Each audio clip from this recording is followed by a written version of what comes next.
ಓಂ ಶ್ರೀ ಗುರುಬಸವ ಲಿಂಗಾಯ ನಮಃ. ಬಸವಣ್ಣನೇ ತಾಯಿ, ಬಸವಣ್ಣನೇ ತಂದೆ, ಬಸವಣ್ಣನೇ ಪರಮ ಬಂಧುವೆನಗೆ ವಸುದೀಶ ಕಪಿಲಸಿದ್ಧ ಮಲ್ಲಿಕಾರ್ಜುನ ನಿಮ್ಮ ಹೆಸರಿಟ್ಟ ಗುರು ಬಸವಣ್ಣನಯ್ಯ. ವಿಶ್ವಗುರು, ಧರ್ಮಪಿತ, ಮಂತ್ರಪುರುಷ ಬಸವಣ್ಣನವರನ್ನು ಎನ್ನರುನ್ ಮಂದಿರದಲ್ಲಿ ಧ್ಯಾನಿಸಿಕೊಂಡು, ಪರಮದಾಸೋಹಿ ಚಿತ್ತರಗಿ ವಿಜಯ ಮಹಾಂತೇಶ್ವರರನ್ನು ಸ್ಮರಿಸಿಕೊಂಡು, ಬಸವತತ್ವದ ದಂಡನಾಯಕರಾಗಿದ್ದಂಥ ಪೂಜ್ಯ ಡಾಕ್ಟರ್ ಮಹಾಂತಪ್ಪಗಳವರನ್ನು ಸ್ಮರಿಸಿಕೊಂಡು, ಪರಮ ಪೂಜ್ಯ ಗುರು ಮಹಾಂತಪ್ಪಗಳವರ ಪವಿತ್ರ ಚರಣಾರಂಧಗಳಲ್ಲಿ ಶರಣೆಂದು, ನಮ್ಮ ಮತ್ತೋರು ಪೂಜ್ಯರಾಗಿರ್ತಕ್ಕಂಥ ತಮ್ಮೆಲ್ಲರಿಗೂ ಚಿರಪರಿಚಿತರಾಗಿರ್ತಕ್ಕಂಥ ಬಸವಲಿಂಗ ಸ್ವಾಮಿಗಳು ಮಹಂತ ತೀರ್ಥ ಪೂಜ್ಯರಲ್ಲೂ ಚರಣಾರಂಧಗಳಲ್ಲೂ ಶರಣೆಂದು, ಹಾಗೆ ನಮ್ಮ ಗುರುಬಸವ ದೇವರು ಗುಳೆದಗುಡ್ಡ ಪೂಜ್ಯರಲ್ಲೂ ಕೂಡ ಶರಣೆಂದು, ನಮ್ಮ ನಿಪ್ಪಾಣಿಯ ಪೂಜ್ಯರಲ್ಲೂ ಶರಣೆಂದು, ಇಲ್ಲಿ ನೆರೆದಿರುವಂಥ ಎಲ್ಲ ಆತ್ಮೀಯ ಶರಣ ಬಂಧುಗಳೇ ತಮ್ಮೆಲ್ಲರಿಗೂ ಶರಣಾರ್ಥಿ.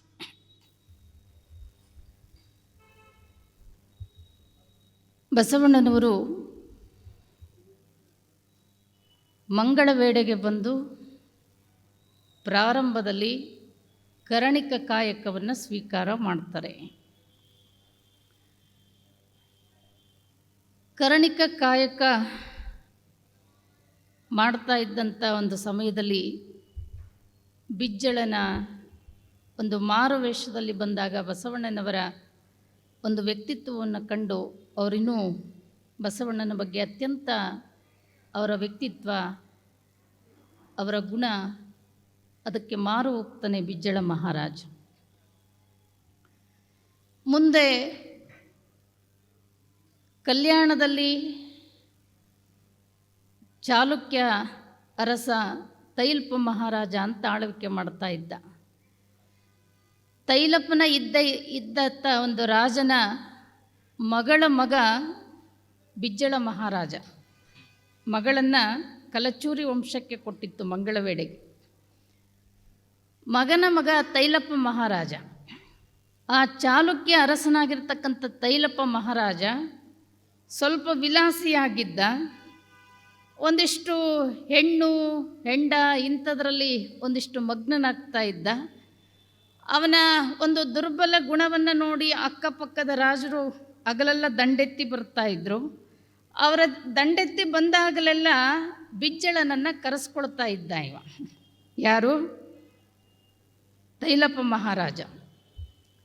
ಅವನ ಆ ಒಂದು ವೀಕ್ನೆಸ್ ಇರ್ತಕ್ಕಂಥ ಗುಣಗಳನ್ನು ಕಂಡುಕೊಂಡಂಥ ಬಿಜ್ಜಳ ಮುಂದೆ ತೈಲಪ್ಪನನ್ನು ಕಾರಾಗೃಹದಲ್ಲಿಟ್ಟು ಚಾಲುಕ್ಯ ಸಿಂಹಾಸನವನ್ನು ತಾನೇ ಏರುವಂಥ ಒಂದು ಪ್ರಸಂಗ ಬರ್ತದೆ.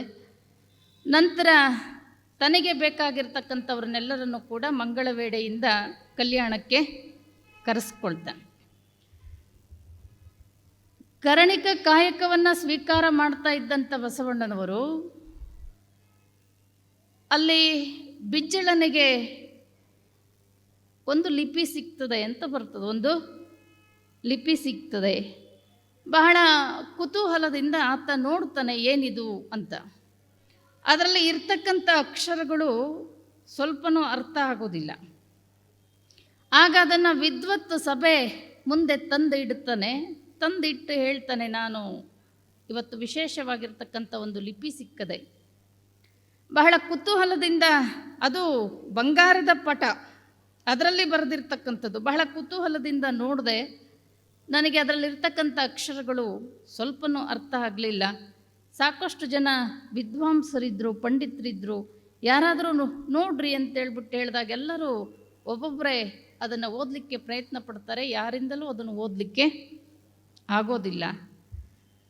ಆಗ ಬಲದೇವರಸರು ಬಹುಶಃ ಬಸವಣ್ಣನವರು ಪುರಾತನ ಲಿಪಿಗಳ ಬಗ್ಗೆ ಅಪಾರ ಜ್ಞಾನ ಹೊಂದಿದಂತೆ ಅನ್ನಿಸ್ತದೆ ಎಂದಾಗ ಬಸವಣ್ಣನನ್ನು ಕರೆಸ್ತಾರೆ. ಬಸವಣ್ಣನವರು ಆ ಓಲೆಯನ್ನು ನೋಡ್ತಾರೆ. ಅದರಲ್ಲಿರ್ತಕ್ಕಂಥದ್ದು ಅವರಿಗೆ ಅರ್ಥ ಆಗ್ತದೆ. ಅವರು ಅದರಲ್ಲಿರ್ತಕ್ಕಂಥದ್ದನ್ನು ಓದಿ ಹೇಳ್ತಾರೆ. ಆ ಸಮಯದಲ್ಲಿ ಬಿಜ್ಜಳ ಮೊಟ್ಟ ಮೊದಲು ಅಧಿಕಾರ ಸ್ವೀಕಾರ ಮಾಡಿದಂಥ ಸಮಯದಲ್ಲಿ ಹಿಂದೆ ಇರತಕ್ಕಂಥ ತೈಲಪ್ಪ ಮಹಾರಾಜ ಅವನೊಂದಿಷ್ಟು ವಿಲಾಸಿಯಾಗಿದ್ದರಿಂದ ಭಂಡಾರದಲ್ಲಿ ಹಣ ಇರಲಿಲ್ಲ, ಸಾಕಷ್ಟು ಕ್ಷಾಮ, ಅನೇಕ ರೀತಿಯ ಸಮಸ್ಯೆಗಳನ್ನು ಎದುರಿಸಬೇಕಾಗಿತ್ತು ಬಿಜ್ಜಳ ಮಹಾರಾಜ. ಅಂತಹ ಸಂದರ್ಭದಲ್ಲಿ ಈ ಲಿಪಿಯಲ್ಲಿ ಏನಿತ್ತು ಅಂತ ಹೇಳಿದರೆ ಬಸವಣ್ಣನವರು ಅದನ್ನು ಓದಿ ಹೇಳ್ತಾರೆ. ಹಿಂದೆ ಇರತಕ್ಕಂಥ ಪೆರ್ಮಡಿ ವಿಕ್ರಮಾದಿತ್ಯ ಮಹಾರಾಜ ಸಿಂಹಾಸನದ 3 ಮಾರು ಕೆಳಗಡೆ 66 ಕೋಟಿ ಹೊನ್ನಿನ ನಿಧಿಯಂಬೈಚಿಟ್ಟಿರುವುದು ಮುಂಬರುವ ಭೂಪಾಲರು ಬಳಸಬೇಕೆಂದು ವಿನಂತಿಸಲಾಗಿದೆ ಅಂತ ಬರೆದಿತ್ತು ಅದರಲ್ಲಿ. ಇಷ್ಟು ಆಶ್ಚರ್ಯ ಆಗ್ತದೆ ಬಿಜ್ಜಳನಿಗೆ. ಬಸವಣ್ಣ ಇದರಲ್ಲಿ ಇಲ್ಲಿ ಇರ್ತಕ್ಕಂಥದ್ದು ನಿಜವಾಗ್ಲೂ ಅಷ್ಟು ಸಂಪತ್ತು ಇದೆಯಾ ಅಂತ ಕೇಳಿದಾಗ ಅಲ್ಲಿರ್ತಕ್ಕಂಥ ಕೊಂಡಿ ಮಂಚಣ್ಣ ಅವರೆಲ್ಲ ಗಲಾಟೆ ಮಾಡ್ತಾರೆ. ಏನು ಬಸವಣ್ಣ ನೀ ಏನು ಹೇಳ್ತಾ ಇರೋದು? ಸಿಂಹಾಸನನ ಪೂಜೆ ಮಾಡಿ ಪ್ರತಿಷ್ಠಾಪನೆ ಮಾಡಿರ್ತದೆ, ಅದನ್ನು ಕದಲಿಸೋದು ಅಂದ್ರೇನು? ಅಲ್ಲಿ ಯಾಕೆ ನಿಧಿ ಇರ್ತದೆ? ಅದು ಸಾಧ್ಯ ಇಲ್ಲ, ಹಾಗೆ ಹೀಗೆ ಅಂತೇಳ್ಬಿಟ್ಟು ಎಲ್ಲರೂ ಪಂಡಿತರು ಪುರೋಹಿತರು ಒಂದಿಷ್ಟು ಗಲಾಟೆ ಮಾಡ್ತಾರೆ. ಆಗ ಬಸವಣ್ಣವ್ರು ಹೇಳ್ತಾರೆ, ಇದರಲ್ಲಿ ಏನು ಬರೆದಿದೆಯೋ ಆ ರೀತಿಯಲ್ಲಿ ಪ್ರಯತ್ನ ಮಾಡೋದು ಒಳ್ಳೆಯದು ಅಂದರು. ಆಮೇಲೆ ಕೊಂಡಿ ಮಂಚಣ್ಣ ಕೇಳ್ದ, ಬಸವಣ್ಣ ನೀ ಏನಾದರೂ ಸಿಂಹಾಸನವನ್ನು ಕದಲಿಸಿ ಅಲ್ಲಿ ಅಗದು ನೋಡಿ ಅಕಸ್ಮಾತ್ ಏನಾದರೂ ಆ ನಿಧಿ ಸಿಗದೇ ಇದ್ದರೆ ಏನಾಗಬಹುದು ಗೊತ್ತಾ ಅಂತ ಕೇಳಿದರು. ಅದಕ್ಕೆ ಬಸವಣ್ಣ ಹೇಳಿದರು, ಎಲ್ಲವೂ ಸಂಗಮನಾಥನ ಇಚ್ಛೆ. ಎನ್ನ ವಾಮಕ್ಷೇಮ ನಿಮ್ಮದಯ್ಯ, ಎನ್ನ ಹಾನಿ ವೃದ್ಧಿ ನಿಮ್ಮದಯ್ಯ, ಎನ್ನ ಮಾನ ಅಪಮಾನ ನಿಮ್ಮದಯ್ಯ, ಎಲ್ಲನೂ ಸಂಗಮನಾಥನಿಗೆ ಬಿಟ್ಟಿದ್ದು. ಇದರಲ್ಲಿ ಏನಿದೆಯೋ ಆ ರೀತಿ ಪ್ರಯತ್ನ ಮಾಡೋದು ಒಳ್ಳೆಯದು ಅಂತ ಹೇಳಿದಾಗ ಅದರ ಪ್ರಕಾರವಾಗಿ ಅಲ್ಲಿ ತೆಗೆದು ನೋಡಿದಾಗ 66,000 ಕೋಟಿ ಹೊನ್ನಿನ ನಿಧಿ ಅಲ್ಲಿ ಸಿಗ್ತದೆ. ಬಿಜ್ಜಳನಿಗೆ ಬಹಳ ಸಂತೋಷ ಆಗ್ತದೆ.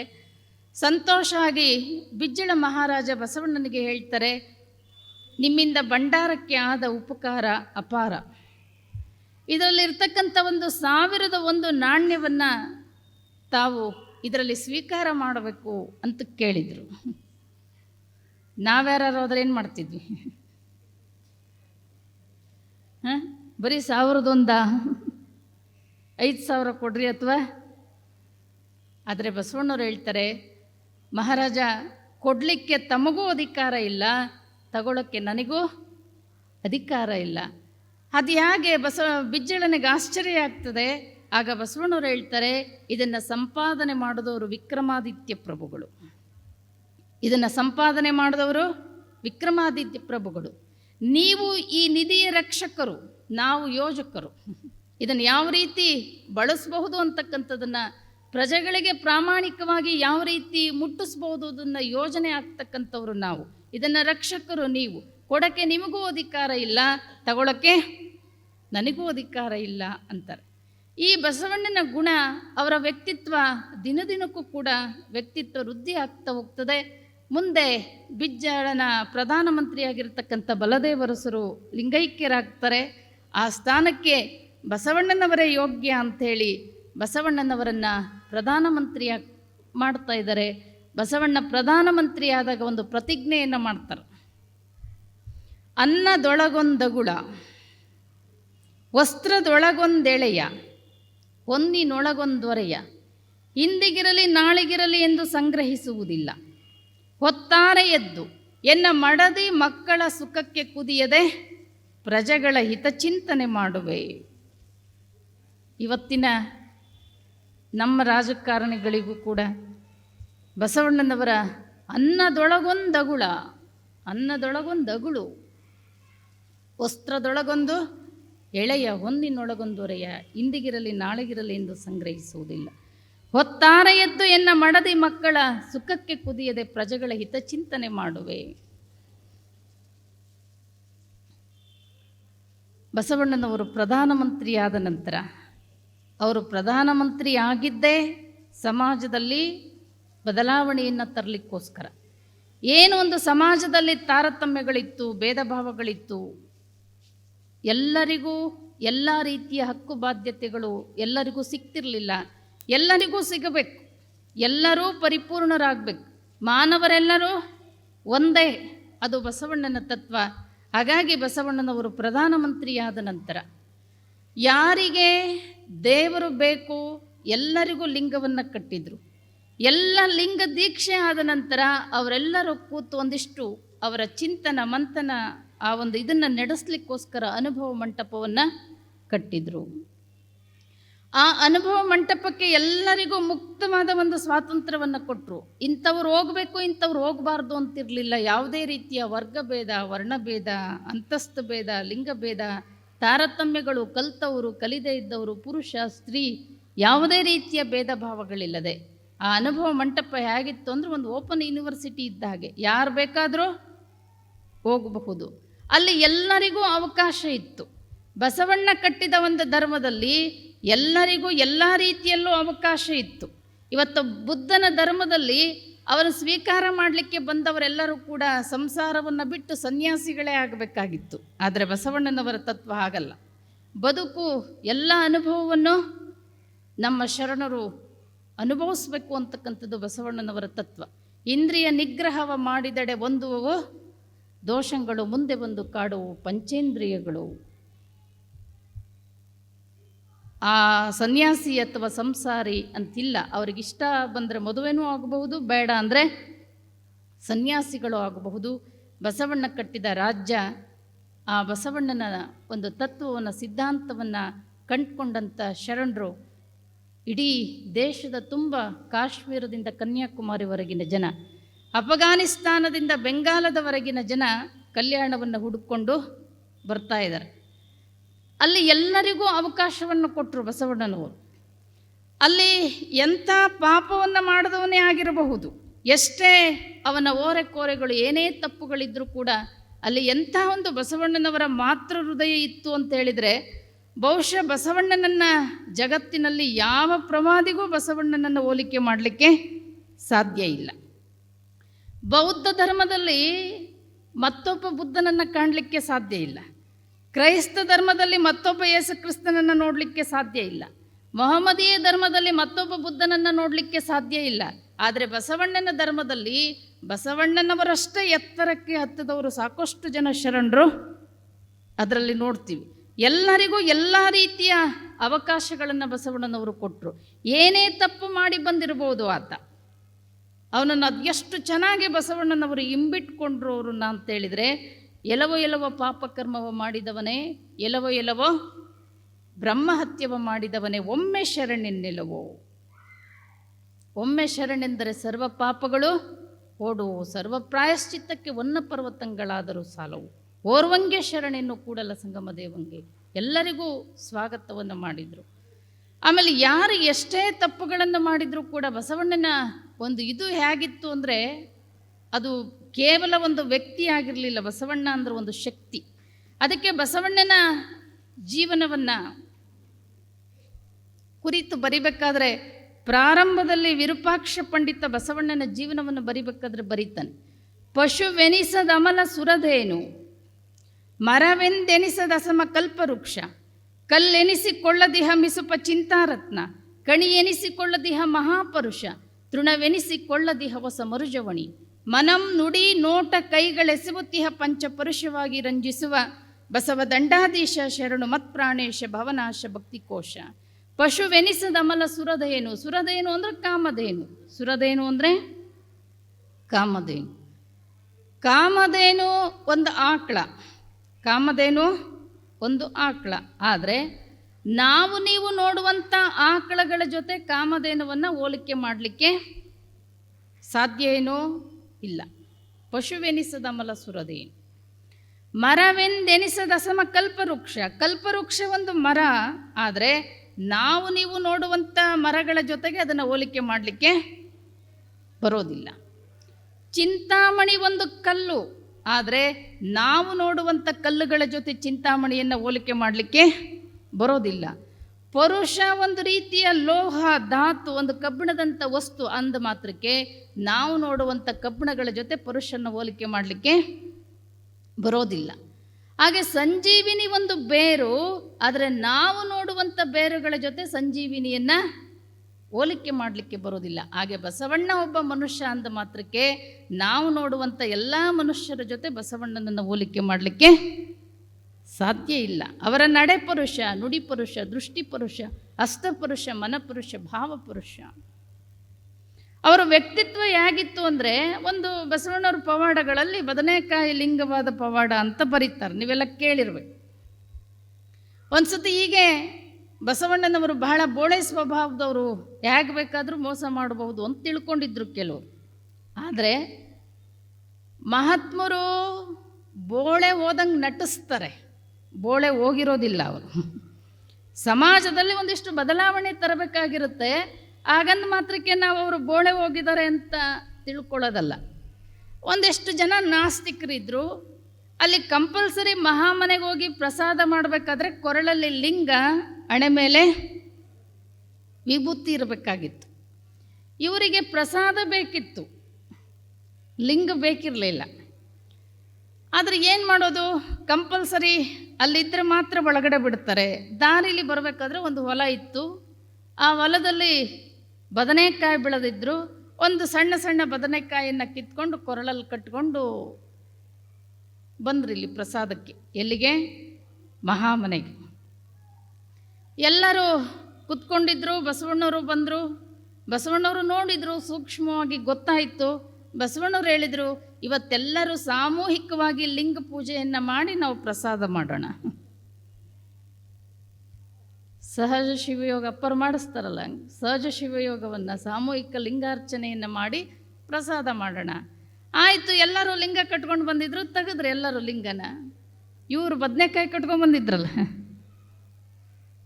ಹೆಂಗೆ ತೆಗಿಬೇಕು? ಒಬ್ಬರು ಮುಖ ಒಬ್ಬರು ನೋಡ್ತಾ ಕೂತ್ರು. ಆಗ ಬಸವಣ್ಣವ್ರು ಅಂದರು, ಯಾಕೆ ತೆಗೀರಿ ಲಿಂಗನ, ಬದನೆಕಾಯಿ ಕಟ್ಕೊಂಡು ಬಂದಿದ್ರು. ಅಷ್ಟೊತ್ತಿಗಾಗಲೇ ಅವರ ಮನಸ್ಸು ಬದಲಾಗಿತ್ತು, ಸಾಷ್ಟಾಂಗ ನಮಸ್ಕಾರ ಹಾಕಿದ್ರು. ನಾವು ಈ ರೀತಿ ತಪ್ಪು ಮಾಡಿದ್ದೀವಿ. ಆಗ ಬಸವಣ್ಣವ್ರು ಹೇಳಿದರು, ಬಸವಣ್ಣವರು ನೀವೆಂತಕ್ಕೆ ಸಾಮಾನ್ಯ ಜನ ಬೇರೆ ಯಾರು ಆಗಿದ್ರೆ ಇಂಥ ಮೋಸ ಮಾಡ್ಲಿಕ್ಕೆ ಬಂದಿರಾ, ನಡೀರಿ ನೀವು ಇಲ್ಲಿಂದ ಅಂತ. ಆದರೆ ಬಸವಣ್ಣವ್ರು ಹಂಗನ್ನೋದಿಲ್ಲ. ಅಲ್ಲಪ್ಪ, ಎಷ್ಟೋ ಜನ ಕಟ್ಕೊಂಡಿರೋ ಲಿಂಗನ ಬದನೆಕಾಯಿ ಅಂತ ತಿಳ್ಕೊಂಡವ್ರು ಇದ್ದಾರೆ. ನೀವು ಬದನೆಕಾಯಿನ ಲಿಂಗ ಅಂತ ನೀವು ಕಟ್ಕೊಂಡು ಬಂದಿರಿ ಅಂದರೆ ನಿಜವಾಗ್ಲೂ ನೀವು ಸಂಗಮನಾಥ, ನೀವೆಂಥ ಶ್ರೇಷ್ಠರು. ಆ ಮಾತುಗಳೇನಾಗಿತ್ತು, ಅವ್ರನ್ನ ಏನು ಮಾಡಿತ್ತು? ಬದಲಾಯಿಸಿತ್ತು. ಅವರು ಬದನೆಕಾಯಿಗಳಾಗಿರ್ತಕ್ಕಂಥವ್ರು, ನಾಸ್ತಿಕರಾಗಿರ್ತಕ್ಕಂಥವ್ರು ಆಸ್ತಿಕರಾಗ್ತಾರೆ. ತಮ್ಮ ತಪ್ಪಿನ ಅರಿವಾಗ್ತದೆ, ಅವರು ಲಿಂಗಧಾರಿಗಳು ಆಗ್ತಾರೆ. ಸಮಾಜವನ್ನು ಬದಲಾಯಿಸೋ ರೀತಿ ಬಸವಣ್ಣನಲ್ಲಿ ಹೇಗಿತ್ತು ಅಂತ ಹೇಳಿದರೆ, ಅವನು ಎಂಥವನೇ ಬರಲಿ, ಎಂಥ ಪಾಪಿ ಬರಲಿ, ಕಟುಕ ಬರಲಿ, ಎಂಥವರನ್ನು ಕೂಡ ಬದಲಾಯಿಸುವಂಥ ಶಕ್ತಿ ಬಸವಣ್ಣನಲ್ಲಿತ್ತು. ನಿಮಗೆಲ್ಲ ಗೊತ್ತಿದೆ, ಬಸವಣ್ಣನ ಮಹಾಮನೆಗೆ ಕಳ್ಳ ಬರ್ತಾನೆ. ಕಳ್ಳತನ ಮಾಡಲಿಕ್ಕೆ ಕಳ್ಳ ಬರ್ತಾನೆ. ನೀಲಾಂಬಿಕಾ ತಾಯಿಯವರ ಕೊರಳಿಗೆ ಕೈ ಹಾಕ್ತಾನೆ. ಆಕೆಗೆ ಎಚ್ಚರ ಆಗ್ತದೆ, ಕಳ್ಳ ಕಳ್ಳ ಅಂತ ಚೀರ್ಕೋತಾಳೆ. ಎದುರಿ ಓಡೋಗ್ತಾ ಇರ್ತಾರೆ. ಅವರನ್ನು ಕಳ್ಳರ ಕೈಗೆ ಸಿಗ್ತಾರೆ, ಹಿಡ್ಕೊಂಡು ಬರ್ತಾರೆ ಕಾವಲುಗಾರರು. ಕೈಯಲ್ಲಿ ತಾಯಿಯವರ ಒಡವೆ ಇಟ್ಕೊಂಡಿದ್ದಾನೆ. ಕಳ್ಳತನ ಮಾಡಲಿಕ್ಕೆ ಬಂದು ಸಿಗಾಕ್ಕೊಂಡಿದ್ದಾನೆ. ಬಸವಣ್ಣ ಸಾಮಾನ್ಯ ಮನುಷ್ಯ ಅಲ್ಲ, ಅದು ಒಬ್ಬರು ಪ್ರಧಾನಮಂತ್ರಿಯ ಮನೆಗೆ ಕಳ್ಳತನ ಮಾಡಲಿಕ್ಕೆ ಬಂದು ಕಳ್ಳ ಸಿಗಾಕ್ಕೊಂಡಿದ್ದಾನೆ. ಏನಾಗಿರ್ಬೋದು ಅವನ ಪರಿಸ್ಥಿತಿ? ಪೂರ ಮೈಯೆಲ್ಲ ಬೆವರಿದ್ದಾನೆ, ಕೈಕಾಲ ತರ ನಡುಕ್ತಾ ಇದ್ದಾವೆ. ನನಗೇನು ಶಿಕ್ಷೆ ಕಾದಿದೆಯೋ ಅಂತ ಹೆದರಿದ್ದಾನೆ. ಅವನು ಹೆದರಿರೋದನ್ನು ನೋಡ್ತಾರೆ ಬಸವಣ್ಣವರು. ಬಸವಣ್ಣ ಒಬ್ಬ ಪ್ರಧಾನಮಂತ್ರಿ, ಏನು ಬೇಕಾದ್ರೂ ಶಿಕ್ಷೆಯನ್ನು ಕೊಡಬಹುದಾಗಿತ್ತು. ಆದರೆ ಬಸವಣ್ಣವ್ರ ಹತ್ರ ಹೋಗಿ ಅವನ ಮೈ ದಡವಿ ಹೇಳ್ತಾರೆ, ಅಪ್ಪ ನೀನು ಯಾರೇ ಆಗಿರು, ನನ್ನ ಮನೆಗೆ ಏನೋ ಒಂದು ಆಸೆಯಿಂದ ಬಂದಿದೀಯ, ನೀನು ಏನೋ ಸಿಗುತ್ತೆ ಅಂತ. ನೀನು ನಿರಾಶೆಯಿಂದ ಹೋಗೋದು ಬೇಡ, ನಿನಗೆ ಯಾವ ಶಿಕ್ಷೆನೂ ನಾನು ಕೊಡೋದಿಲ್ಲ, ನೀ ಹೆದರಬೇಡ. ಹೆಂಡ್ತಿಗೆ ಹೇಳಿದರು, ನೋಡು ನಿನ್ನ ಮೈ ಮೇಲಿನ ಒಡವೆಗಳನ್ನೆಲ್ಲ ಬಿಚ್ಚಿಕೊಟ್ಬಿಡು, ಬಿಚ್ಕೊಡ್ತಾರೇನ್ರಿ ಹೆಣ್ಮಕ್ಳು? ಇಲ್ಲ. ಬಹುಶಃ ಆ ತಾಯಿ ನಾನು ಕೊಡಲ್ಲ ಅಂತ ಅಂದಿರಬೇಕು. ಬಸವಣ್ಣವ್ರಿಗೆ ಸಿಟ್ಟು ಬರ್ತದೆ. ಅವರ ಧರ್ಮಪತ್ನಿಗೆ ಹೇಳ್ತಾರೆ, ಒಡನಿದ್ದ ಸತಿಯೆಂದು ನಂಬಿದ್ದೆನಯ್ಯ, ಕೈ ಹಿಡಿದ ಸಜ್ಜನೆ ಎಂದು ನೆಚ್ಚಿದ್ದೆನಯ್ಯ, ಅಯ್ಯೋ ನಮ್ಮ ಮೈಯನ ಕೈ ನೊಂದುದು ತೆಗೆದುಕೊಡೆ ಎಲನೀಲ, ಕಳ್ಳನ ಮನೆಗೊಬ್ಬ ಬಲುಗಳ್ಳ ಬಂದಡೆ ಕೂಡಲ ಸಂಗಮನಾಥನಲ್ಲದೆ ಮತ್ತಾರೂ ಅಲ್ಲ. ಒಡನಿದ್ದ ಸತಿಯೆಂದು ನಂಬಿದ್ದೆನಯ್ಯ, ಕೈ ಹಿಡಿದ ಸಜ್ಜನೆ ಎಂದು ನೆಚ್ಚಿದ್ದೆನಯ್ಯ, ಅಯ್ಯೋ ನಮ್ಮ ಮೈಯನ ಕೈ ನೊಂದುದು. ಅವನು ಆ ತಾಯಿ ಕೊರಳಿಗೆ ಕೈ ಹಾಕಿ ಬಿಚ್ಕೊಳ್ಳಿಕ್ಕೆ ಹೋಗಿ ಅವನ ಕೈ ನೋವಾಗಿದ್ದಾವೆ. ಯಾರ ಕೈ ರೀ? ಕಳ್ಳನ ಕೈ. ಯಾರಿಗೆ ಬಸವಣ್ಣನನ್ನು ಹೋಲಿಕೆ ಮಾಡಲಿಕ್ಕಾದತ್ತು ಬಹುಶಃ ಈ ಜಗತ್ತಿನಲ್ಲಿ? ಕಳ್ಳನಿಗೆ. ನಮ್ಮ ಈಗಿನ ಪ್ರಧಾನಮಂತ್ರಿಗಳ ಮನೆಗೆ, ನಮ್ಮ ಈಗಿನ ಮುಖ್ಯಮಂತ್ರಿಗಳ ಮನೆಗೆ ಯಾರಾದರೂ ಕಳ್ಳತನ ಮಾಡಲಿಕ್ಕೆ ಬಂದು ಅವನೇನಾದರೂ ಸಿಗಾಕ್ಕೊಂಡ್ರೆ ಏನಾಗ್ಬೋದು ಅವನ ಪರಿಸ್ಥಿತಿ? ಬಸವಣ್ಣನ ಒಬ್ಬ ಪ್ರಧಾನಮಂತ್ರಿ ಕಳ್ಳತನ ಮಾಡಲಿಕ್ಕೆ ಬಂದಿದ್ದಾನೆ, ಸಿಗಾಕ್ಕೊಂಡಿದ್ದಾನೆ. ಅಂಥ ಕಳ್ಳನಿಗೆ ಬಸವಣ್ಣವ್ರು ಹೇಳ್ತಾರೆ, ಅವನು ನಿನ್ನ ಕೊರಳಿಗೆ ಕೈ ಹಾಕಿ ಬಿಚ್ಚಿಕೊಳ್ಳಿಕ್ಕೆ ಹೋಗಿ ಅವನ ಕೈ ನೋವಾಗಿದೆ. ಅಯ್ಯೋ ನಮ್ಮ ಮೈಯನ ಕೈ ನೊಂದುದು ತೆಗೆದುಕೊಡೆ ಎಲೆನೀಲ, ಕಳ್ಳನ ಮನೆಗೊಬ್ಬ ಬಲುಗಳ್ಳ ಬಂದಡೆ. ಬಸವಣ್ಣವ್ರು ಹೇಳ್ತಾರೆ, ಕಳ್ಳತನ ಮಾಡ್ಕೊಳ್ಳಿಕ್ಕೆ ನನ್ನ ಮನೆಯಲ್ಲಿ ವಸ್ತುಗಳಿದ್ದಾವೆ ಅಂದರೆ ನಾನು ಮೊದಲು ದೊಡ್ಡ ಕಳ್ಳ ಅಂತಾರವ್ರು. ಈ ದೇಶಕ್ಕೆ ಬಡತನ ಬಂದಿರೋದು ರಾತ್ರಿ ಕಳ್ಳರಿಂದಲ್ಲ. ಯಾರಿಂದ ರೀ? ಹಗಲುಗಳ್ಳರಿಂದ. ನಮಗೆ 100 ರೂಪಾಯಿ 1000 ರೂಪಾಯಿ ಕದ್ದವರೆಲ್ಲ ಕಳ್ಳರು. 1000 ಕೋಟಿಗಟ್ಟಲೆ ಹಗರಣ ಮಾಡ್ತಿದ್ರು. ಮತ್ತು ಅವ್ರಿಗೆ ಓಟ್ ಹಾಕ್ತೀವಿ, ಅವರನ್ನೇ ಗೆಲ್ಲಿಸ್ತೀವಿ ಅವರೇ. ಅದಕ್ಕೆ ಬಸವಣ್ಣವ್ರು ಹೇಳ್ತಾರೆ, ಕಳ್ಳನ ಮನೆಗೊಬ್ಬ ಬಲುಗಳ್ಳ ಬಂದಡೆ ಕೂಡಲ ಸಂಗಮನಾಥನಲ್ಲದೆ ಮತ್ತಾರೂ ಅಲ್ಲ. ನೀನು ಹೆದರಬೇಡ, ನೀನು ಸಾಕ್ಷಾತ್ ಸಂಗಮನಾಥ, ನೀಲಾಂಬಿಕಾ ತಾಯಿಯವರಿಗೆ ಸರಳತೆಯ ಪಾಠವನ್ನು ಕಲಿಸಿರ್ತಕ್ಕಂಥ ಗುರು ನೀನು ಅಂತಾರವನಿಗೆ. ಆ ಕಳ್ಳ ಮುಂದೆ ಜೀವನದಲ್ಲಿ ಎಂದಾದರೂ ಮತ್ತೊಂದು ಸರಿ ಕಳ್ಳತನ ಮಾಡಲಿಕ್ಕೆ ಸಾಧ್ಯ ಏನು? ಯಾಕೆ ಮಹಾತ್ಮರ ಶರಣರ ಸಾಮೀಪ್ಯ ಸಾನ್ನಿಧ್ಯ ಬೇಕು ಅಂದರೆ, ಎಂಥವರನ್ನೂ ಬದಲಾಯಿಸುವಂಥ ಶಕ್ತಿ ಮಹಾತ್ಮರಲ್ಲಿ ಶರಣರಲ್ಲಿ ಇರುತ್ತದೆ. ಕಳ್ಳತನ ಮಾಡಲಿಕ್ಕೆ ಬಂದಂಥವನು, ಅವನಿಗೆ ಹೇಳ್ತಾರೆ, ಅಪ್ಪ ನೀನು ಕೊರಳಾಗಿ ಲಿಂಗ ಕಟ್ಕೊಂಡು ಬಂದಿ, ಹಣೆ ಮೇಲೆ ವಿಭೂತಿ ಹಚ್ಕೊಂಡು ಬಂದೀಯ, ನೀನು ಯಾಕೆ ನನ್ನ ಮನೆ ಕಳ್ಳನಾಗಿ ಬರಲಿಕ್ಕೆ ಹೋಗಿದ್ದೆ? ನೀನು ಹಾಗೇ ಬಂದು ಕೇಳಿದ್ರು ನಾನು ಕೊಡ್ತಿದ್ದೆ ನಿನಗೆ. ಅವ ಅಂದ, ಅಪ್ಪ ನಾನು ಕಟ್ಕೊಂಡಿರೋದು ಲಿಂಗ ಅಲ್ಲ, ನಾ ಹಚ್ಕೊಂಡಿರೋದು ವಿಭೂತಿನೂ ಅಲ್ಲ. ಯಾರೋ ಹೇಳಿದರು ಬಸವಣ್ಣನ ಮಹಾಮನೆಗೆ ಹೋಗ್ಬೇಕಾದ್ರೆ ಕೊರಳಗ ಲಿಂಗ ಹಣೆ ಮೇಲೆ ವಿಭೂತಿ ಇತ್ತು ಅಂದರೆ ಯಾರೂ ತಡೆಯೋದಿಲ್ಲ. ಅದಕ್ಕೆ ನಾನು ಒಂದು ಕಲ್ಲನ್ನು ಲಿಂಗ ಅಂತ ಕಟ್ಕೊಂಡು ಬಂದಿದ್ದೀನಿ. ಯಾರ್ದೋ ಮನೆಗೆ ಹೊಸದಾಗಿ ಸುಣ್ಣ ಬೆಳೆದಿದ್ರು, ಅದನ್ನು ವಿಭೂತಿ ಅಂತ ಹಚ್ಕೊಂಡು ಬಂದೀನಿ. ಬಸವಣ್ಣವ್ರು ಹೇಳಿದರು, ಕಟ್ಕೊಂಡಿರೋ ಲಿಂಗನೇ ಕಲ್ಲು ಅಂತ ತಿಳ್ಕೊಂಡವ್ರು ಎಷ್ಟು ಜನ ಅದಾರೆ ಈ ಜಗತ್ತಿನಾಗೆ? ಹಚ್ಕೊಂಡಿರೋ ವಿಭೂತಿನ ಸುಣ್ಣ ಅಂತ ತಿಳ್ಕೊಂಡವ್ರು ಎಷ್ಟು ಜನ ಅದಾರೆ? ನೀನು ಸುಣ್ಣನ ವಿಭೂತಿ ಅಂತ ತಿಳ್ಕೊಂಡು ಕಲ್ಲನ್ನು ಲಿಂಗ ಅಂತ ತಿಳ್ಕೊಂಡು ಅಂದರೆ ನೀನು ಸಾಕ್ಷಾತ್ ಸಂಗಮನಾಥ. ಸಾಷ್ಟಾಂಗ ನಮಸ್ಕಾರ ಮಾಡಿದ್ದೆ. ಇನ್ನೊಂದು ಸರಿ ನಾ ಎಂದೂ ಈ ತಪ್ಪನ್ನು ಮಾಡೋದಿಲ್ಲ. ಕಳ್ಳತನ ಮಾಡಲಿಕ್ಕೆ ಬಂದಂಥ ಕಳ್ಳ ಶರಣಾಗಿದ್ದ. ಮತ್ತೊಂದು ಸರಿ ಬಸವಣ್ಣನ ಮಹಾಮನೆ ಆಕಳೆಲ್ಲ ಕಳ್ಳರು ಕದ್ಕೊಂಡು ಹೋಗಿರ್ತಾರೆ.